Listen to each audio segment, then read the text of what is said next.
মূলত রাজাগোপাল ধর চক্রবর্তী রয়েছেন আন্তর্জাতিক সম্পর্ক বিশেষজ্ঞ। রাজাগোপাল বাবু, আপনাকে স্বাগত জানাই আজকের আলোচনায়। আমাদের সঙ্গে রয়েছেন রত্না ভট্টাচার্য, বিশিষ্ট লেখিকা। আপনাকেও স্বাগত জানাই রত্নাদি। আমি প্রথমেই রাজাগোপাল বাবু আপনার কাছ থেকে একটু বোঝবার চেষ্টা করি এই ক্যালকুলেশনটা, অর্থাৎ 9 মাসের জন্য বন্ধ থাকতো যদি খুব স্বাভাবিকভাবে আমরা দেখি যে এই সেন্ট মার্টিনস দ্বীপ হয়তো নানান ধরনের প্রতিকূলতা রয়েছে সেই কারণে, কিন্তু সেই সময় সারণীটা আরো বাড়িয়ে দেওয়া হলো কেন? এরই মধ্যে আমাদের কিন্তু ভুলে গেলে চলবে না যে এই ডিপ স্টেটের সঙ্গে যারা যুক্ত রয়েছে, সেই জর্জ সোরস বলুন অথবা তার পুত্র বলুন অ্যালেক্স সোরস, তার সঙ্গে কিন্তু সম্প্রতি বৈঠকও সেরেছেন এই মোহাম্মদ ইউনুস। তাহলে কারণটা? হ্যাঁ, দেখুন, সেন্ট মার্টিন এমন একটা দ্বীপ যেটা নিয়ে সারা বিশ্ব জুড়ে একটা উৎসাহ রয়ে গেছে। শেখ হাসিনা বলেছিলেন সেন্ট মার্টিন আমি দিইনি বলেই আমাকে সরে যেতে হতে পারে, এরকম কথা বলেছিলেন, আমরা দেখেছি। তারপরে সেন্ট মার্টিনে যদি লোকেশনটা যদি দেখেন সেটা খুব গুরুত্বপূর্ণ। আমেরিকা স্বাভাবিকভাবেই সেখানে একটা ঘাঁটি করার নাভাল ঘাঁটি তারা করতে চায়, কাউন্টার করতে চাইছে যে মিয়ানমারে যে চাইনিজ যে নাভাল বেস তৈরি করেছে বা এয়ারপোর্ট তৈরি করেছে সেগুলোকে ওরা কাউন্টার করার জন্য এটাকে বেছে নিয়েছিল। এটা সত্যি খুব নিরাপদ জায়গায় আমেরিকার পক্ষে, এবং এটা হলে চীনের ভারত মহাসাগরের উপরে চীনের যে কর্তৃত্ব সেটা কিছুটা হয়তো আমেরিকা কন্ট্রোল করার কথা ভাবত। কিন্তু সেটা আমরা দেখলাম যে একটা সময় ডিপ স্টেট যখন যেটা বলছেন বাইডেন সরকার ছিল, তার সঙ্গে জর্জ সোরস, তারা চাইছিলেন যে সেই এলাকাটার একটা কর্তৃত্ব রাখতে। এখন ট্রাম্প কি চাইছেন আমরা জানি না। সেন্ট মার্টিন নিয়ে ট্রাম্পের কোনো বক্তব্য আমরা শুনিনি, তো বাংলাদেশ সম্বন্ধে কোনো উৎসাহ আছে বলে এখনো মনে হচ্ছে না। কিন্তু সেন্ট মার্টিনে কিছুদিন আগে আগুন লেগে গেল পর্যটকদের জায়গাতে, বহু হোটেলে আগুন লেগে গেল না লাগানো? হ্যাঁ, লাগানো হতে পারে। কি হয়েছে তো কোনো খবর তো সেভাবে। দেখুন, ব্যাপারটা হচ্ছে যে এবার বন্ধ করা পিক মরশুম, এখন সব টুরিস্টরা যায়, একদম মানে বাংলাদেশের টুরিস্ট বেশি যায়, অন্য দেশ থেকেও লোকেরা আসে, বিরাট টুরিস্ট যাচ্ছে। এই সময় যদি আপনি বন্ধ করে দেন তো আপনি তো বেশ কিছু মানুষ, প্রায় 15-16 হাজার মানুষ যারা হোটেল ইন্ডাস্ট্রির সঙ্গে জড়িয়ে আছে, তাদের আপনি জীবিকা কেড়ে নিচ্ছেন। সুতরাং বোঝাই যাচ্ছে কোন একটা সমস্যা চলছে। এমনিতেই বাংলাদেশের জীবিকার অভাব, তারপর নতুন করে যদি জীবিকা কেড়ে নেওয়ার প্রচেষ্টা হয় তাহলে বোঝাই যাচ্ছে যে কোনো একটা বৃহৎ স্বার্থ এখানে কাজ করছে। না, দেশের অভ্যন্তরীণ অর্থ ব্যবস্থাকে যদি সম্পূর্ণভাবে ভেঙে গুড়িয়ে দেওয়া হয় তাহলে সেই দেশটা কিভাবে দাঁড়াবে?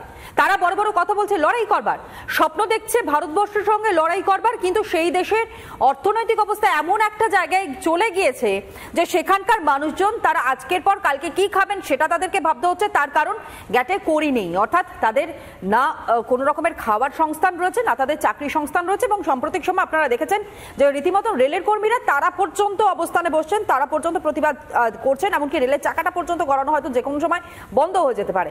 তারপরেও এই পদক্ষেপগুলো, এগুলো কি মানে একেবারে নিতান্তই বোকামি নয়?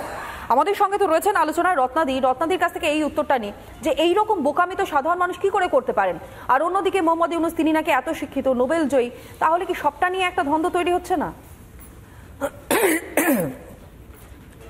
বেশ কিছুদিন ধরে বাংলাদেশ চর্চায়, তার কারণ বাংলাদেশে একটা গণ অভ্যুত্থানের মতো হয়ে গেছে, হাসিনা সরে গেছেন এবং ইত্যাদি ইত্যাদি সবাই জানে, সারা পৃথিবীও জানে।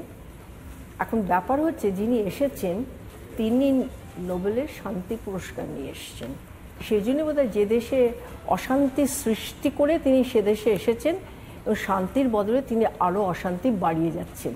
কিন্তু তিনি তার পরিষদের মধ্যে যাদের নিয়েছেন তাদের প্রত্যেকের ট্র্যাক রেকর্ড ভয়ঙ্কর এবং বেশিরভাগই জেল ছাড়া আসামি। এখন ওনাকে বুদ্ধি কারা দিচ্ছে, এক অংশ দিচ্ছে, এক অংশ মৌলবাদীরা দিচ্ছে, কারণ বাংলাদেশে মৌলবাদীর সংখ্যা বেশি। আর এইবারে তার পেছনে তাকে তো সাজিয়ে গুজিয়ে আমেরিকা পাঠালো, এরপরে তার সঙ্গে যোগাযোগ রয়েছে এবং জাস্ট 2 দিন আগে আমরা দেখলাম তিনি অ্যালেক্স সোরসের সঙ্গে বৈঠক করলেন। তারপরে জানতে পারলাম যে তিনি ভারতবর্ষের বিরুদ্ধে চলে গেছেন, তিনি নাকি এর বিরুদ্ধে চলে গেছেন, কি বলে আমেরিকার বিরুদ্ধেও চলে যাচ্ছেন, তিনি নাকি পাকিস্তানের কাছে সাহায্য চেয়েছেন এবং রাশিয়াও বিরক্ত তার উপরে, ইসরায়েলের। রত্নাদি, তা বলে মাথায় এইটুখানি বুদ্ধি থাকবে না যে আগুনে হাত দিলে পরে হাতটা পুড়বে? না, ইউনুসের পকেট তো ভরে আছে এবং ভরে রয়েছে, যে কোনো দিন হয়তো কোনো ইউরোপিয়ান কান্ট্রিতে পালিয়ে যাবে ভাবছে, যদি না ওকে কেউ অন্যরকম ভাবে অ্যাসল্ট করে। এখন আমি সেসবে যাচ্ছি না। আমার বক্তব্য হচ্ছে যে এই যে নিজের, আমরা একটা পড়তাম না ছোট, সবাই জানে, নাক কেটে পরের যাত্রাভঙ্গ ঠিক। বাংলাদেশ ঠিক তাই করছে। তাহলে রিসেন্টলি ফুটবল ম্যাচটা নিয়ে যেটা করলো এবং চূড়ান্ত অপমান মহিলাদের যেটা করলো, আমার তখন মনে হচ্ছে মাদ্রাসা শিক্ষিত ছেলেরা গিয়ে, মাদ্রাসা শিক্ষাটাকে আমার তো জানি না কি শিক্ষা, সেই শিক্ষিত ছেলেরা গিয়ে ভেঙে চুরে দিয়ে একটা ফ্রেন্ডলি ম্যাচ আয়োজন করা হয়েছিল এবং টিকিট সব বিক্রি হয়ে গিয়েছিল। বাংলাদেশের মেয়েরা সত্যি ভালো খেলে ফুটবলটা। সেইখানে যে জিনিসটা করে এলো, তাতে আমার তো মনে হচ্ছে বাংলাদেশ এখন প্রেজেন্টলি, আমি মহিলা হয়ে বলছি, জাস্ট মহিলাদের ওরা ট্রিট করছে টু প্রক্রিয়েট অ্যান্ড টু ব্রিথ, এর বাইরে ওদের আর কিছু করার নেই। ওরা যা বলছে মেয়েরা ঘরে থাকবে, ও তো শুনলাম আমি ওর বক্তৃতাটা। তারপরে এই মানে কি বলবো, সারা পৃথিবী জুড়ে ওরা সন্ত্রাস করছে। এই সুইডেনের যে ভদ্রলোক অ্যান্টি ইসলাম বলে কোরআন বোধহয় পড়িয়েছিলেন, তাকে শুট করে মেরে দিয়েছে রাস্তায় এই কয়েকদিন আগে। সুতরাং ওরা যেটা করছে, ওরা একটা ভিখারি হয়ে গেছে। বাইরে তো আমি শুনি লোকের ওদের বলে বাংলাদেশ, বাংলাদেশের বদলে, এবং ডিম বলো, চাল বলো, মেডিসিন বলো, সব যাচ্ছে ভারত থেকে। ভারত যে সর্বদা হাত তুলে মানে সবার জন্য আমি আছি বসুধৈব কুটুম্বকম করে যাচ্ছে, আমার মনে হয় তার ভাবছে প্রতিবেশী দেশ না খেয়ে থাকবে, আফটার আমাদেরই তো মানে ভাইয়ের মতন। কিন্তু এই যে পরিস্থিতিটা বাংলাদেশে, এতে মানে বাংলাদেশের যারা সংখ্যালঘু, আমাদের দেশে সংখ্যালঘু আর সংখ্যালঘু নেই, গুরু হয়ে গেছে, তারা যে মহা আনন্দে আছে। বাংলাদেশে যারা সংখ্যালঘু মানে আমাদের মতো যারা, এবং আরও বৌদ্ধ খ্রিস্টান, তাদের অবস্থা ভয়াবহ, ভয়াবহ বললেও কম বলা হবে।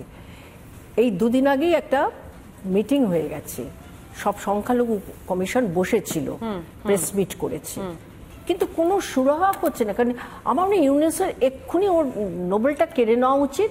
ও সব বেশ, অর্থাৎ ইসলামিক স্টেট হিসাবে ঘোষণা করাই হয়তো মোক্ষম একটা জায়গা, এবং সেই জায়গাটাই তৈরি করবার, অর্থাৎ একটা প্ল্যাটফর্ম তৈরি করবার কিন্তু মরিয়ার চেষ্টা এই মুহূর্তে মোহাম্মদ ইউনূসরা তারা করে চলেছেন। কিন্তু সর্বোপরি রাজাগোপাল বাবু, এই যে প্রত্যেকটা, অর্থাৎ একবিংশ শতাব্দীতে দাঁড়িয়ে আমরা প্রত্যেকেই জানি যে শুধুমাত্র পুরুষরা এগিয়ে যাবে সেটা নয়, তার সঙ্গে নারীদেরকেও সমানভাবে এগিয়ে যেতে হবে, তাহলেই সমাজের সার্বিক উন্নতি হবে। এটা আমরা এখনো পর্যন্ত যেমনটা প্রত্যেকটা দেশ পালন করছে, প্রত্যেকটা দেশ মানছে, তাহলে বাংলাদেশ মানছে না কেন? শুধুমাত্র কুসংস্কার, শুধুমাত্র ধর্মীয় গোড়ামি, শুধুমাত্র জিহাদি কার্যকলাপকে এগিয়ে নিয়ে যাওয়া, জঙ্গি কার্যকলাপকে এগিয়ে নিয়ে যাওয়া, কেবলমাত্র পুরুষতান্ত্রিক একটা রাষ্ট্র বা পুরুষতান্ত্রিকভাবে সম্পূর্ণ জায়গাটাকে কোঅর্ডিনেট করবার জন্য কি এরকম একটা চক্রান্ত, এরকম একটা পরিকল্পনা করা হচ্ছে? বারংবার মহিলাদেরকে অপমান করা হচ্ছে, ফতোয়া জারি করা হচ্ছে, রাস্তায় যাতে মহিলারা না বেরোয় সেই কারণের জন্য মাইকিং করা হচ্ছে, এইসব ছবিগুলো তো আমরা সাম্প্রতিক সময় দেখেছি। হ্যাঁ, দেখুন, আফগানি যে তালিবানি ব্যবস্থা, সেখানে এ ধরনের ব্যবস্থা আছে, মহিলাদের পিছিয়ে দেওয়ার ব্যবস্থা, স্কুলে কলেজে না পাঠানোর ব্যবস্থা। কিন্তু বাংলাদেশে যদি দেখেন, বাংলাদেশের চিত্রটা ভিন্ন। বাংলাদেশে মেয়েরা কিন্তু ছেলেদের থেকে বেশি স্কুল কলেজে এনরোল্ড হয়ে আছে। মেয়েদের এনরোলমেন্ট রেশিও আপনার পৃথিবীর অন্য দেশ, অনেক দেশের থেকে ভালো। হ্যাঁ, একটা সময় শ্রীলঙ্কাকে আমরা বলতাম এক্সাম্পল, বাংলাদেশ সেখান থেকেও মানে ছাড়িয়ে গেছে। ভারতের থেকে অনেক উঁচুতে আছে বাংলাদেশে মেয়েদের শিক্ষার হার। সুতরাং অত সহজে আমি সেটাই দেখুন, তালিবানি ব্যবস্থা তো চাইবেই মেয়েদেরকে যত পিছিয়ে রাখা যায়, সেটাই তারা মনে করছে যে একটা মৌলবাদী ইসলামী শাসন করতে পারলে সুবিধে। কিন্তু বাংলাদেশে হয়তো সম্ভব হবে না, কেননা যেভাবে মেয়েরা শিক্ষা পেয়েছে এবং মেয়েদের যে ক্ষমতায়ন ঘটেছে নানানভাবে, নানান প্রক্রিয়ার মধ্যে মেয়েদের ক্ষমতায়ন ঘটেছে। এবং এই মেয়েদের যদি দেখেন ম্যাটার্নাল মর্টালিটি রেট, মাতৃত্বকালীন যে মায়েদের মৃত্যুর হার আমাদের থেকে অনেক ভালো। আপনি যদি দেখেন টোটাল ফার্টিলিটি রেট আমাদের থেকে ভালো। সেই জায়গায় দাঁড়িয়ে মানে মেয়েদের শক্তি যেখানে বৃদ্ধি হয়েছে, সেখানে এত সহজ হবে না। খেলার মাঠে মেয়েদের খেলতে দিল না, বা কোনো এক গোপালগঞ্জে গিয়ে বলে দিল মেয়েরা এই সময় বাজার করতে আসবে না, কোনো ইমপ্যাক্ট পড়বে না বলছেন? দেখুন, সাময়িক ইমপ্যাক্ট সব জায়গায় পড়বে, কিন্তু শিক্ষিত মহিলারা একদিন পথে নামবে, সেটাই সবচেয়ে বিপদের কারণ। আমরা